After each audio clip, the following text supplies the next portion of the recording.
మొట్టమొదటిసారి మీకు దత్తడి యొక్క దర్శనం ఎప్పుడు జరిగిందమ్మా? అది స్వప్నంలో గావచ్చు, లేదంటే అది 1999లో అండి. హ్మ్. ఇలాగే అండి. హ్మ్. ఆ మందస్మిత వదనార విందంటో అలాగా తెల్లవారుజామున అది ఇప్పటికీ తలుచుకుంటే ఒళ్ళు జలధరిస్తుందండి. అప్పటికి నాకింకా తెలీదండి. హ్మ్. దత్త స్మృతిలో ఉన్నాను కానీ, ఈ దత్తాత్రేయ వజ్ర కవచం మొదలుపెట్టి చేస్తూ ఉన్నాను కానీ, హ్మ్.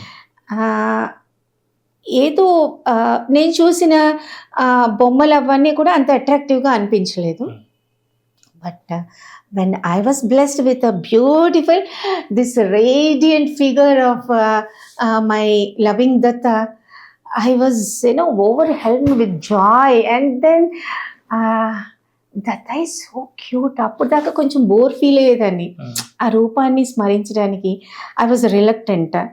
దెన్ దత్తుడు అంటే ఇంత క్యూట్ ఉంటారా అని చెప్పి ప్రేమ పెరిగింది. నాకు ఒక చంటి బిడ్డలాగా, ఒక మనవళ్ళలాగా. నా పవన్ కడుపున నా మణికంఠ చిన్న బాబుని, రెండోవాడు. వాళ్ళిద్దరి కడుపున కూడా ఇలాంటి దత్తుడే పుట్టాలి, నా మనవడు ఇలాగే రావాలి, నా దత్తుడు నేను చూసుకోవాలి అన్న తపన పెరిగిందండి. అప్పటి నుంచి దెన్ లైఫ్ అంతా మెలోడియస్గా, హార్మోనియస్గా అయిపోయింది. Then my life started blooming and blossoming with unbelievable energies and extravagance, and there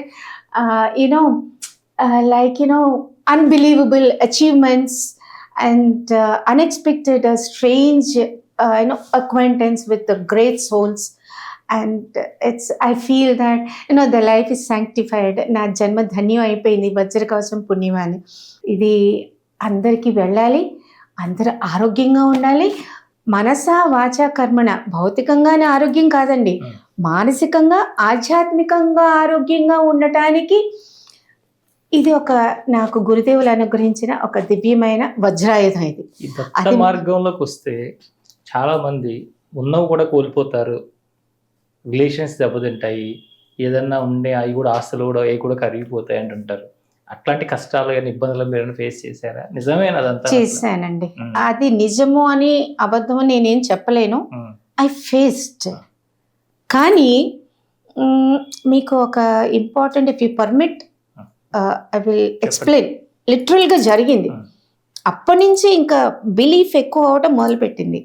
మనం దాన ధర్మాలు చేయడం, హెల్ప్ చేయడం, ఇది పెట్టుకుని బుర్రలో అపాత్రులైన వాళ్ళకి దానం చేస్తూ ఉంటాం. ఎవరు చెప్పినా వినం, ఆ మైకం కమ్మేస్తుంది. దానం చేయాలి చేయాలి చేయాలి, హెల్ప్ చేయాలి చేయాలి చేయాలి, ఓవర్గా చేసేయడం, తనకు మాలిన ధర్మం చేయడం, బిడ్డల్ని ఇబ్బంది పెట్టడం, రకరకాలు ఇవన్నీ జరుగుతున్నాయి.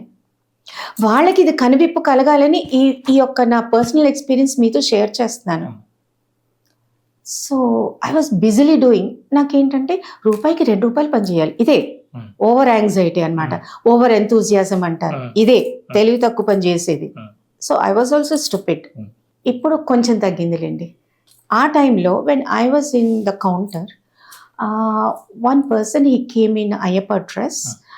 ఇది పబ్లిక్కి చెప్పచ్చో చెప్పకూడదో నాకు తెలీదు, కానీ నేను సత్యానికి చెప్పుకుంటున్నా. Yes, he came and he brought the papers and kept it in front of me and said, Mataji, అప్పటికి ఈ క్రియాయోగంలోకి వచ్చానండి. వచ్చిన తర్వాత ఇదిలో ఉన్నాను కదా, అందరికీ హెల్ప్ చేయాలి, అందరికీ హెల్ప్ చేయాలి, అందరికీ హెల్ప్ చేయాలి, అందరికీ హెల్ప్ చేయాలి, అందరికీ హెల్ప్ చేయాలి.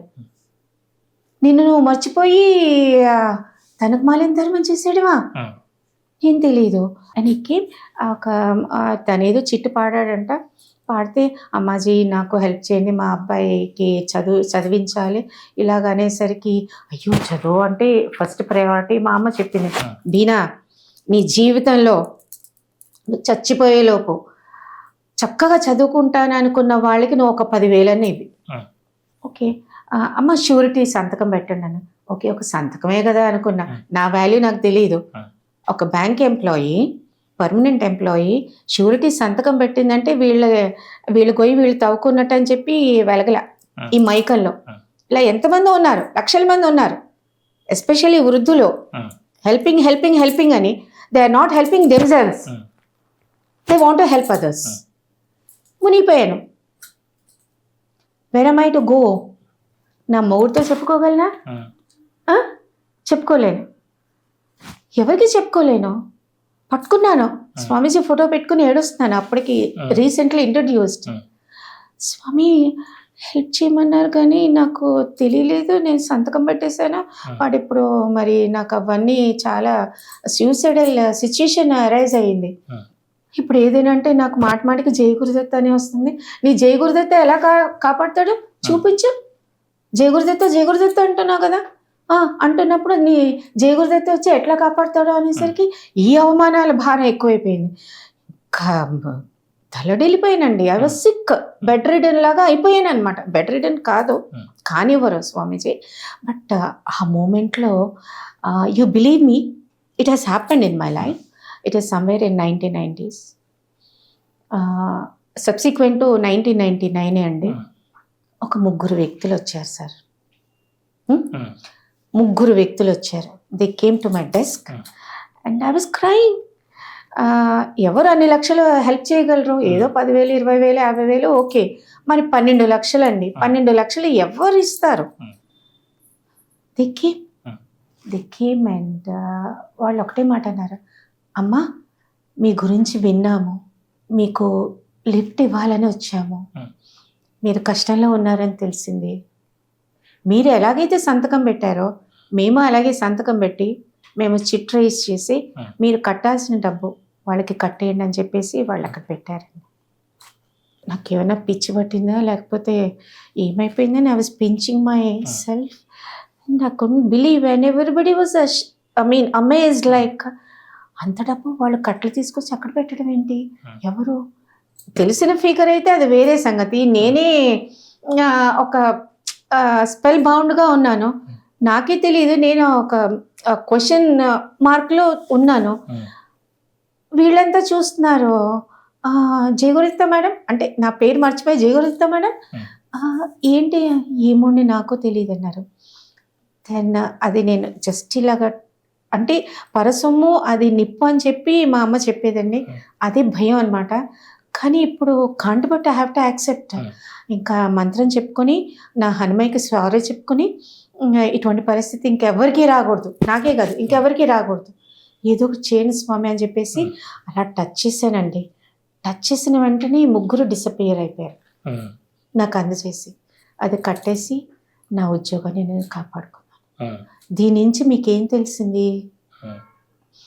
తనకు మారిన ధర్మం, పాత్ర విచక్షణ జ్ఞానం లేకుండా హెల్ప్ చేయొద్దు. హెల్ప్ చేస్తే వాళ్ళు సోమరిపోతులు అయిపోతారు. కష్టపడ్డ వాళ్ళకి 1 రూపాయికి 2 రూపాయలు ఇవ్వండి. Is working but not encouraging these beggars. Lazy lumps అయిపోతారు. మీరు నన్ను తిట్టండి ఒప్పుకుంటా, but I honestly feel that అప్పటి నుంచి బెగ్గర్స్కి డబ్బులు ఇవ్వడం మానేసి గురువారం అన్నదానం చేస్తున్నామని మన ఆశ్రమంలో. అది కూడా ఎలా చేస్తాను తెలుసండి, యూనిక్గా I will go and select one shop or one establishment select చేసుకుని అక్కడ బెస్ట్ వర్కర్ ఎవరు ఉంటారో తెలుసుకుంటాను. అది డైరీలో మెయింటైన్ చేసుకుని వాళ్ళ పర్మిషన్తో, మేనేజ్మెంట్ పర్మిషన్తో వాళ్ళని అడిగి ఆ అబ్బాయికి మేము ఫైనాన్షియల్గా కానీ అన్నప్రసాదం వాళ్ళ ఫ్యామిలీ అంతా తినేలాగా వాళ్ళ ఎస్టాబ్లిష్మెంట్లో అందరికీ ఆ రోజున పంచి వాళ్ళకి ఫైనాన్షియల్గా ఏమి కష్టం ఉందో తెలుసుకుని వాళ్ళకి వజ్ర కవచం గురించి హెల్ప్ చేసి వాళ్ళకి మేమేం చెప్తున్నాము, నీకు ఏం సమస్య ఉన్నా దత్తవజ్ర కవచం విను నాయన, నువ్వు చదవగలిగితే చదువు, విను 41 days విను, ఏమవుతుందో చెప్పు. ఇలాగ చెప్పి ఆ పెన్ డ్రైవ్ కొనుక్కోలేని వాళ్ళు ఉంటారు, ఆ స్పీకర్ కొనాలి కదా, అదో ఒక 1000 రూపాయలు అనుకోండి, పెన్ డ్రైవ్ ఒక 500. ఓకే, మేమందరం 10 మంది, శారద గారు మేమందరం, సంధ్య మేమందరం ఉన్నాం కదా, ఒక్కొక్కళ్ళు చేసుకుని అది వాళ్ళకి speaker as well as the pen drive ఇచ్చి మీరు వినడం మొదలుపెట్టిన ఆయన ఎవరితో ఎక్కువ మాట్లాడుకో, టైం దీనికి స్పెండ్ చేయి, టెన్షన్ ఫీల్ అయినప్పుడు ఇది విను, ఇలాగ చెప్పేసి మానిటర్ చేస్తూ ఉండేవాళ్ళం. మేము 10 మంది ఉన్నాం కదండి, అలాగా 2 రోజులకి 3 రోజులకి వాళ్ళకి ఫోన్ చేసి నాన్న వింటున్నా ఇంతే, ఇంకేం మాట్లాడకూడదు. వింటున్నా అంటే వినట్లేదు, ఓకే మేమే వెళ్ళి మొబైల్ తీసుకుని వాళ్ళతో మాకు కొంచెం టైం ఇవ్వండి 20 నిమిషాలు కూర్చుని వెళ్ళి పర్సనల్గా మానిటర్ చేసి ఆ ఇన్కల్కేట్ చేసాం అనమాట. ఈ యొక్క ప్రాక్టీస్ని చేసేసరికి వాళ్ళు తర్వాత ఒక 18 to 20 డేస్ తర్వాత వాళ్ళ మేనేజర్ నాకు కాల్ చేసేవారు. మాతాజీ ఈ ప్రక్రియ మేము ఎక్కడా చూడలేదు, ఇలా చేస్తున్నారేంటి అని అడిగారు. అడిగినప్పుడు ఇదే ఎక్స్ప్లెనేషన్ ఇచ్చేసరికి వాళ్ళు దండం పెట్టేశారు. అప్పుడు దాకా మనుషుల్ని పీల్చి పిప్పి చేసేవాళ్ళు కదా, దే ఎక్స్ప్లాయిట్ కదా, they stopped exploiting. I use to take a promise from them. వాళ్ళకి సంసారాలు ఉన్నాయి, అన్నీ ఉన్నాయి, వాళ్ళకి రూపాయికి 10 రూపాయలు బ్లడ్ సక్ చేయకండి రా నాయన, ఆ డబ్బు ఇలా వస్తుంది అనుకుంటారా, అది నిలుస్తుంది అనుకుంటున్నారా, నా నోటితో అనకూడదు. Try to be human, touch, మానవతా దృక్పథంతో వర్క్ చేసుకోండి మీ ఎంప్లాయీస్తో కూడా. దానికి పరమాత్మ ఇస్తాడు, నా దత్తుడు ఇస్తాడు, మీకు రూపాయి వచ్చే చోట 1,00,000 రూపాయలు ఇస్తాడు, నేను గ్యారంటీ రాను, నా దగ్గరికి రండి, అది అవ్వకపోతే అనేసరికి వాళ్ళు సెల్యూట్ చేసి దే స్టార్టెడ్ ప్లేయింగ్ దిస్. వాళ్ళు వింటూ మొదలుపెట్టేసరికి ఎప్పుడైతే ఇది ఎందుకు చెప్తున్నానంటే మనసులో ఒకటి పురుగు తొలుస్తూ ఉంటుందన్నమాట. ఎక్స్ప్లోర్ చేయాలని ఈ యొక్క ఇన్స్టింక్ట్ ఉంది చూసారా, అది మీ ప్రోగ్రెస్కి అది టంబుల్ బ్లాక్.